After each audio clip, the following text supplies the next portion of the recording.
Welcome to Stories from the Village of Nothing Much. Like easy listening, but for fiction. I'm Kathryn Nicolai. I write and read all the stories you'll hear on the Village of Nothing Much. Audio engineering and sound design is by Bob Wittersheim.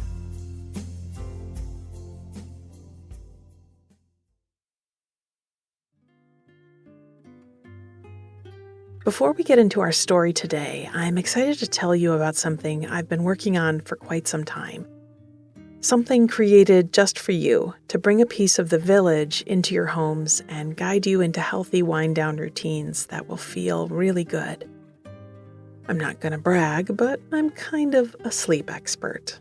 I have spent years focused on what helps people wind down and relax and fall asleep. And a big part of that has been testing products. Seriously, you should see my Instagram algorithm. Let's say that again. Seriously, you should see my Instagram algorithm.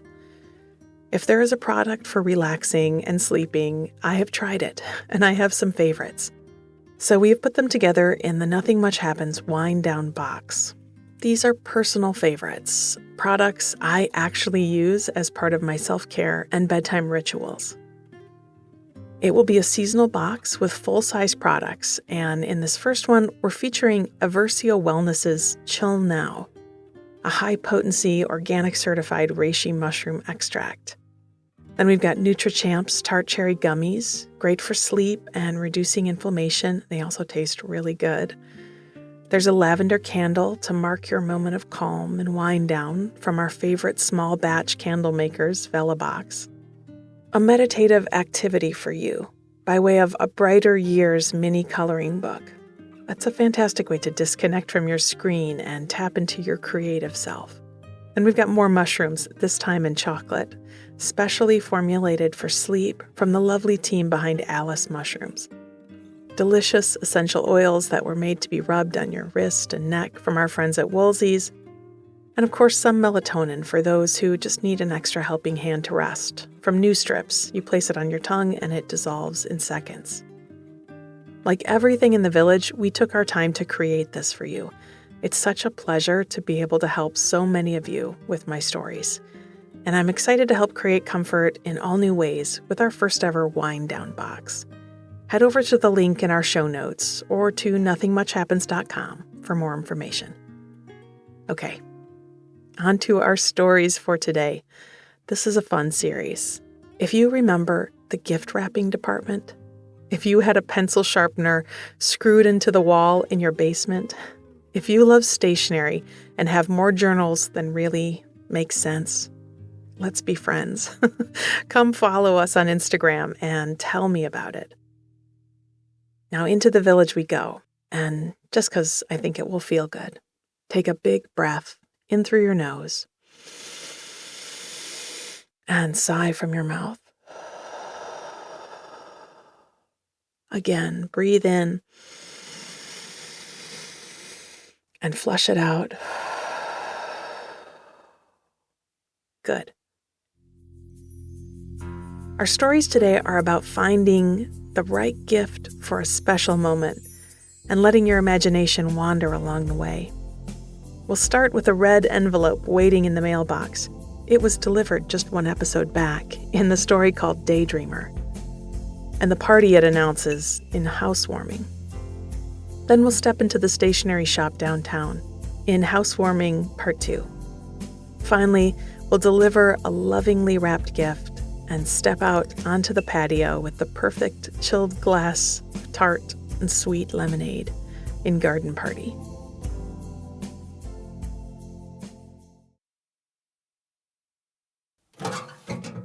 Housewarming. This morning, a cool spring morning, I found a square red envelope in my mailbox.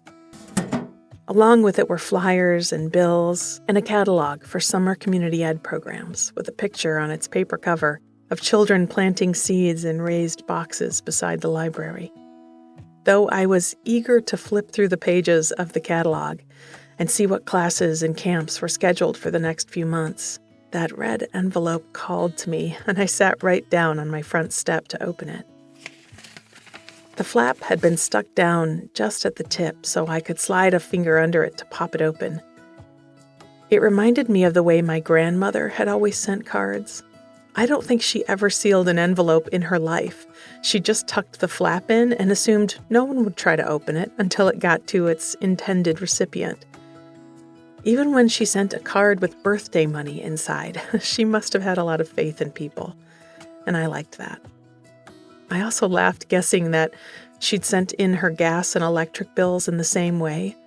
I imagined an office worker at a desk with a pile of mail and a letter opener in her hand until she came to my grandmother's envelope, which, just by pulling it open, would send the check fluttering down onto the pile. The chill of the front step under me brought me back to the intriguing piece of mail I held in my hands. I slid out a thick, creamy white card from the red envelope and saw that it had been addressed in fancy looping calligraphy. An invitation to a housewarming party next Saturday afternoon. It was from an old friend who'd bought his very first home, and I was glad he was celebrating it. It gave the details, the time and the place, promised appetizers and drinks on his new deck, and with a cheeky flourish in the last line informed me that gifts would be graciously expected. I laughed, sitting on the step, and drummed my fingers on the card, thinking about what to give. I stood up and brushed myself off and carried my bundle of mail into the house. I thought about what made my own house warm and inviting, what made it feel like a home. I stepped over to the window seat of the big bay window that looked out over the street and reached a hand out to touch the leaves of my Monstera delicioso, sometimes called the Swiss cheese plant because its shiny green leaves were spotted with holes. I could certainly gift a plant, even one of my own, as the entire window seat was taken up with them. I had spiky aloe vera with long, plump leaves. It could be useful at the beginning of the summer for the inevitable sunburns. I had tall snake plants with variegated leaves, the stripes reminding me of a green and yellow zebra. I had a pot of pothos, and I'd been slowly weaving its climbing vines up the edge of my bookshelf, hoping I might come home one day and find my living room transformed into a thick, leafy forest. As I thought it over, I took a small pair of snippers from a drawer and clipped out a few dead leaves. I wiped a bit of dust from my fiddle fig and chattered away to the plants. I'd always heard that you should talk to your houseplants, but I did it more for a bit of conversation than as a therapeutic device. After all, we were housemates. We needed to catch up now and then. I noticed a new stalk of growth in my coconut palm. Its soft, just-born leaf was folded back and forth on itself like a fan, and I congratulated her, saying I couldn't wait to see it open up. I stepped into the kitchen to fill my mister and thought that my friend might not be ready for plant parenthood. That though he was putting down roots with his new house, he loved to travel, and he might be away for weeks at a time, and any plant I gifted him would likely spend most of its time thirsty on a window ledge with no one to talk to. After I misted my violets and turned my ZZ plant to keep it from leaning, I stood in front of the painting above my hall table. Maybe a painting as a gift? Every home needs art on the walls, and there was a boutique downtown that sold pieces by local painters and photographers. But I quickly discarded the idea. Art is too personal. Even knowing that he would be likelier to enjoy something abstract than, say, a landscape or a piece of photorealism, I still wouldn't know if it would be something he'd enjoy looking at every day. A book, a tea kettle, a vase? None of it seemed quite right. I settled onto the sofa, leaning back into the cushions to have a good think. I remembered going to a housewarming party with my mother as a little girl, or maybe it was a wedding shower. I couldn't remember whose party it had been or what gift we had brought, but what I did remember was something that doesn't much exist anymore. We'd been shopping at a department store, a fancy one with a section of fine china and crystal glasses. I remembered standing at the sales desk, trying very hard to keep my hands in my pockets so as not to break anything, and hearing my mother ask to have her purchase gift wrapped. The clerk told her it would be sent directly to the gift wrapping department on the first floor, and we could go down and pick out the paper and the ribbons. It was something that only happened 2 or 3 times in those years, that we'd be buying a fancy gift and having it wrapped at the store. So I'd been excited and eager as she led me by the hand down the escalator to the gift wrap department. Inside, it looked like a candy shop, with its bright colors, shiny rainbow of ribbons, and sample gifts beautifully wrapped on shelves. I loved the rolls of paper hanging on every bit of wall, and the way, after my mother had pointed to one, a gift wrapper pulled down a length of it and dragged it against a serrated metal blade built right into the roll, and the perfectly cut piece of paper would be laid out on the clerk's desk. I watched, completely engrossed, as the clerk folded the paper, lining up the pattern perfectly where it came together. There was something so satisfying in the way the paper was creased, a finger running along the fold to press it into a neat line. Then the ribbons pulled from the spools in long strands and clipped in a flash with sharp silver scissors and wound beautifully around the gift. They were tied in a bow, and their edges curled along the blade of the scissors. There were tiny cards and matching envelopes on a display on the desk, and my mother let me choose one to go with the gift and slipped it under the ribbon so it wouldn't get lost. I think if you asked me right then what I wanted to be when I grew up, I would have said a gift wrapper. And actually, it still sounds like a good choice. I had a few more days to think through my gift-giving options, but I was sure whatever I gave, it would be wrapped with as much love and care as I could muster.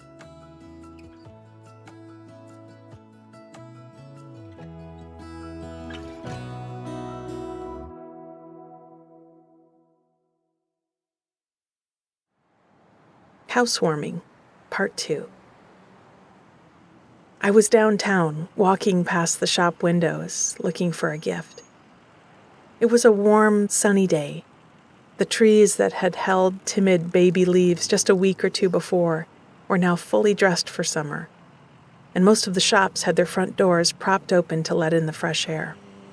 I stopped at the window of the stationery shop and looked in at the shelves of journals and planners. I cupped my hand over my brow to block the sun and leaned closer to the glass, my nose almost touching it, to spy the calendars tacked up across the back wall. I was searching for a housewarming gift, something that felt special, that would make a new house feel like a home. I didn't think a calendar was the right thing for that, but the shop was so inviting that I found myself stepping inside. There was a display of pencils and pens on a table by the door. The pencils were a shiny dark gray and flattened on one end where a rectangular pink eraser was fitted into place by a coppery bit of metal. I'd learned somewhere, though I don't remember where, that piece of metal was called a ferrule. I like rarely used words for very specific things, so had filed it away in my mind and whispered it aloud in the shop to myself as I turned the pencil in my fingers. Screwed into the wall beside the table was an old-fashioned crank-turn pencil sharpener, the kind that had been beside the light switches in every classroom of my elementary school. And now that I thought about it, was in the basement of every house I'd ever lived in. I remembered moving once when I was 12 or 13 and rushing down into the basement to see if there was a pencil sharpener attached to one of the walls. I'd pulled the strings hanging from bare bulbs as I went along the length of the room, but couldn't find one. It bothered me because I thought it was something every house had to have. It seemed to upset the order of things. I turned back toward the stairs, and that's when I spotted it, hiding on the other side of the steps, beside a doorway to the laundry room. firmly bolted into the plaster and still half full of shavings that could have been 50 years old. I turned the handle and wondered whose pencil had last been sharpened here. Had they thumped down the stairs with a big idea blossoming in their mind, and hurriedly sharpened their trusty yellow No. 2 pencil before the thought could flutter away like a butterfly from an eager hand? In the shop above the sharpener on the wall was a small hand-printed sign that said, in pretty, genteel copperplate, "You sharpened it, you bought it." It made me laugh out loud, as clearly I was not the only customer who felt the pull to slide one of those shiny new pencils into the slot on the side of the little device and turn the handle till I had a perfect point. Remembering that I was here for a gift for someone else, not for me, I called on all my discipline and set the pencil back with its neighbors. I picked up a few heavy, serious-looking ballpoint pens, liking the way they felt in my hand, and even writing a few lines on a pad of paper set out for the purpose. "The bit of metal that attaches your eraser to your pencil," I wrote in smooth, connected letters, "is called a ferrule." In the end, I knew a pen wasn't the right gift either, and laying them back in their velvet-lined cases, I strolled through the other aisles. There was a shelf of desk accessories, tiny boxes of fancy paper clips, organizers, and paperweights.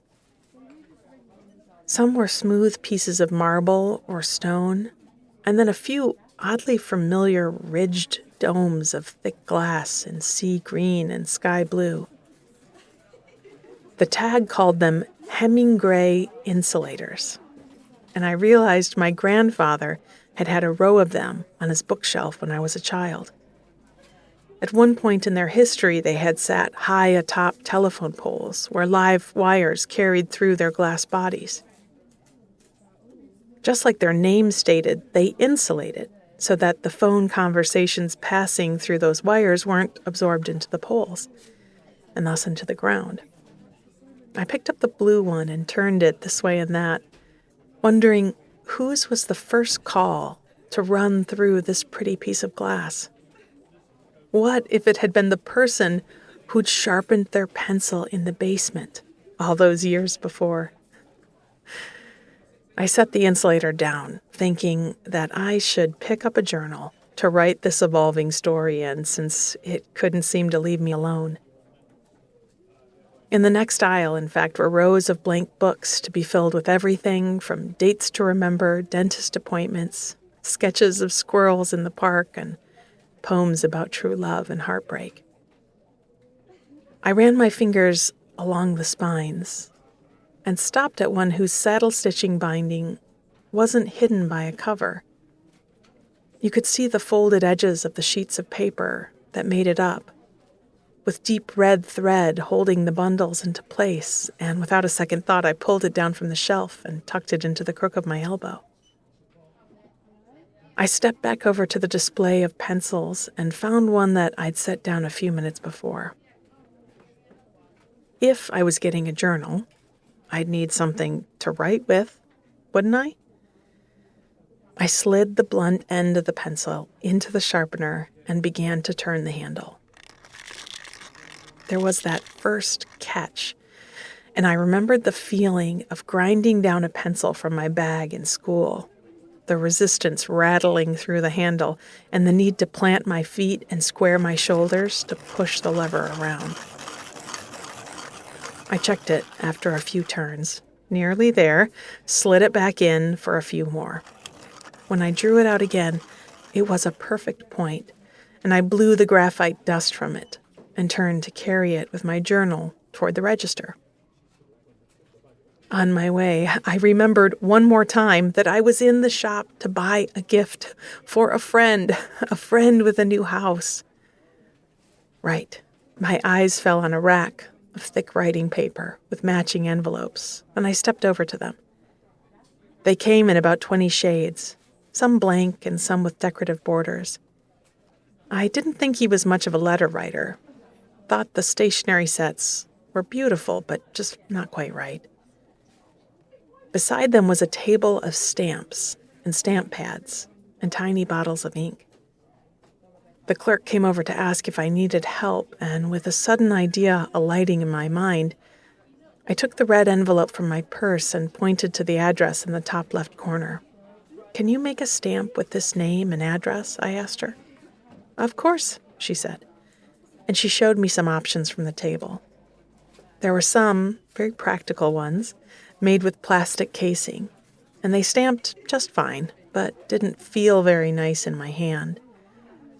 She showed me one that reminded me of the stamp the school librarian had used to mark the due date in our books. It was wooden with dials to adjust days and times, and was rolled onto the page, the letters and numbers pressed from bottom to top to evenly spread the ink. Behind it, I spotted a heavy contraption made of metal with a wooden plunger on top. You pressed it down, and the stamp rotated away from its ink pad and pressed words or an image into the paper. It was incredibly satisfying to press, like an irresistible big red button. The clerk and I picked out a font and layout for my friend, and she went back to her desk to put it all together. While she worked, I selected some thank you notes on thick white cardstock and chuckled to myself as I set them with my journal and pencil next to the register to pay. He'd been cheeky in the invitation, saying that gifts were graciously expected. So I'd be cheeky right back and give him a gift to set him up for his thank you note writing. The clerk showed me how to position the stamp, and we tried it out on a spare bit of paper, pressing the plunger down and leaving a neat print announcing the name and new home of my old friend. Someday, someone might find this stamp in a box in an attic and re-ink the pad and press it onto a sheet of paper and wonder about him and what letters he'd sent out. And the story would continue.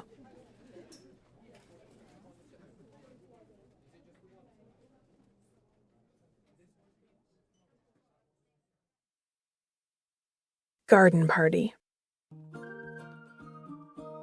The house was in a neighborhood on the far side of downtown, past the train tracks and before you got to the high school. The trees were old and tall, shading the streets from the bright summer sun, and the houses were all a little bit different, but probably built around the same time.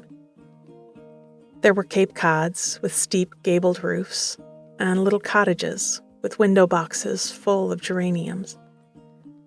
A few had broad front porches with swings or a pair of wicker chairs set out. I parked at the corner and reached for the carefully wrapped gift on the passenger seat beside me. I'd found the gift at the stationery shop, and this morning I'd set it out on the kitchen table with a pair of sharp scissors, a roll of Scotch tape, and a little basket full of ribbons. In the closet, I'd found a few rolls of wrapping paper. Most were left over from Eid Day, with crescent moons and stars spread over the paper. Beside them was one roll I'd bought from a booth at an artist market the year before.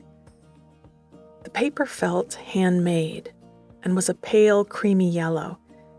It was printed with bright red strawberries, their green tops and tiny gold seeds, all a little irregular and hand-painted.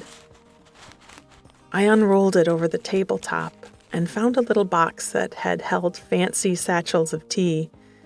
It had been a gift itself. The tea was gone, and I could lift out the cardboard dividers that had separated the orange pekoe from the oolong.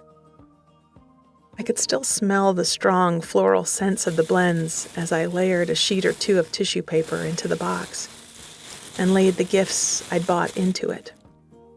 There was the stamp with the new address, a tiny pot of ink to keep the pad fed, and a packet of small cards and matching envelopes tied in a bundle with a length of shiny brown ribbon. They all fitted snugly into the box, and I tucked in a bit more tissue paper to keep them from rattling around. Then I set the box in the center of the paper and carefully started to fold it, lining up the creases and taping things in place with care. Doing something simple and small with care, with intention, in a way that takes a bit of concentration and time. Well, I've always thought it could be felt, and that it felt like love, like caregiving, like being valued. While I've never faulted anyone for cutting corners when time is short in this very busy world, receiving something done with care felt like a gift on top of a gift. I found ribbons that matched the red strawberries and spun them around the package. Tying the bow was tricky, and it took more than one try, but eventually the loops were even and the ends were curled. I even tucked a fresh dahlia from my yard under the ribbon and stopped to admire the work. It was party ready, and so was I. Now I stepped out of the car with it in my hands and strolled up the sidewalk to my friend's new home. I noticed the flowers he'd planted in the pots on either side of the front door, ranunculus and a single shade of deep red. They matched the invitation to this very party, and I smiled at my friend's own ability to do things with care. I could hear the happy hum of other housewarmers chatting and laughing inside. I lifted my hand to rap on the frame of the screen door, and just as I did, my friend spotted me from inside and called out to come right in. He was beaming with pride for his new house and gave me a good long squeeze. When he pulled away, I handed him the gift, and he smiled in that open, full way that you do when you are genuinely happy and touched. "You shouldn't have," he said with a big wink. He looped his arm through mine and guided me toward the kitchen. "Before we tour, let's get you something to sip on." The afternoon was warm, and a cool drink sounded like heaven. Spread out over the counter in his new kitchen were all sorts of drinks, and I stopped in front of the galvanized tub filled with ice. The necks of a dozen bottles stuck out from above the crushed ice, and I slid out a couple, curious to see what they were. One was a soft pink and held grapefruit soda. Another was sunny yellow, its label announcing mango kombucha. Beside them were a few pitchers, one with the deep mahogany of tea, and the other with thin slices of lemon and sprigs of mint and lavender floating in the mix. They both had a sheen of condensation on them, and on this hot day, I wanted to try them all. I took a glass from a neat row on the counter and poured it nearly to the brim with lemonade. There was a glass full of paper straws, striped red and white like a barber's pole, and I took one and poked it into my glass. I took a deep pull on the straw and closed my eyes to properly enjoy the first taste. It was bright and tart, but with enough sweetness to balance it out. The mint and lavender were faint and herby on the back of my tongue, and I felt instantly boosted. "Okay," I said, smiling to my friend, "show me your new home." A few others who'd been filling their glasses heard that a tour was beginning, and soon a small crowd of us were being walked through the living room and the hallways. It reminded me of the feeling of having a friend over for the first time when I was a child. The eagerness and shyness with which I showed my room, my toys, the books on my shelf, hoping that my friend would deem them good, want to play, want to stay. Even when we're grown up and established inside ourselves, we don't mind a pat on the back, a little affirmation, and we all oohed and ahed and nodded our heads as we were shown through rooms and told the plans for new paint colors and pocket doors and tile in the bathroom. Wisely, our tour ended on the patio in the backyard. It was the grand finale. Comfortable chairs settled in little groups, pots of jasmine, all shaded by a pergola with thick trumpet vine climbing over it. Folks went in and out, refilling drinks and falling into and out of chats with others. I found a seat with a few other partygoers where we could look out into the backyard while we sipped. It was a simple thing, being with friends, having a cool drink, relaxing in the garden. But it felt big, like something I hadn't had in much too long, hadn't even realized I needed. To just be with a few others and talk about practically anything. I looked in through the kitchen window where my friend was fixing trays of finger foods and telling a story that was making him laugh. He looked up at me through the screen, and we smiled at each other.